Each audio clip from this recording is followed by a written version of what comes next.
नोंथांमोनखौ फिन आंनि बे बड' स्टाडि चेनेलाव बरायफिनबाय।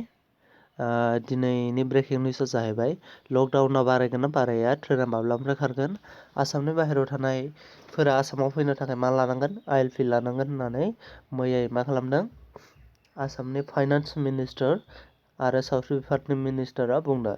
स' बेहाय जोङो फार्स्टआव नायगोन लकडाउना बारायगोन ना बाराया। स' बेनि दासिमबो भारत सरकारनिफ्राय दासिमबो नटिस फैयाखै जाहैबाय लकडाउनखौ बारायगोन ना बन्द' खालामसिगोन लकडाउनखौ, लकडाउना जोबसिगोन नामा, बेनि सायाव निउस फैयाखै। आरो ट्रेना माब्लानिफ्राय खारगोन बेनिबो दासिमबो निउस फैयाखै।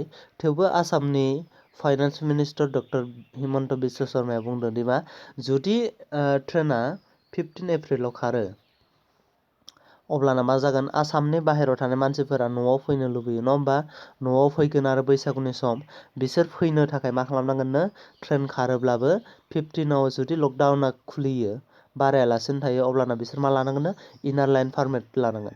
बे इनार लाइन पारमिटखौ बोरै लानांगोननो बिसोरो, गाबोनो बिसोर मोनसे वेबसाइट खेवगोन जाहैबाय।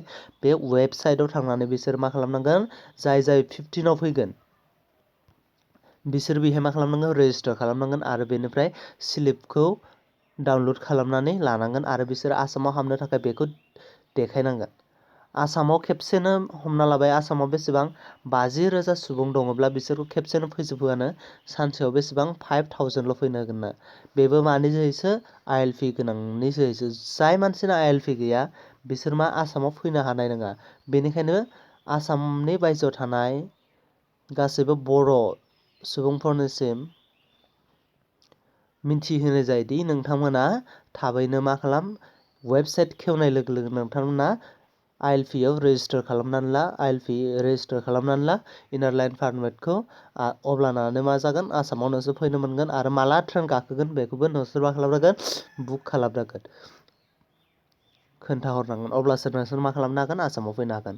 स' लकडाउना बारायनोबो हानाय आरो मा बारायलाबो जानो हानाय। आंनि मिन्थिनायावथ' लकडाउना बारायला आरो ट्रेनाबो खारसिन बायदि बुंदों। स' दिनैनि ब्रेकिं निउसआ बेखिनियावनोसै।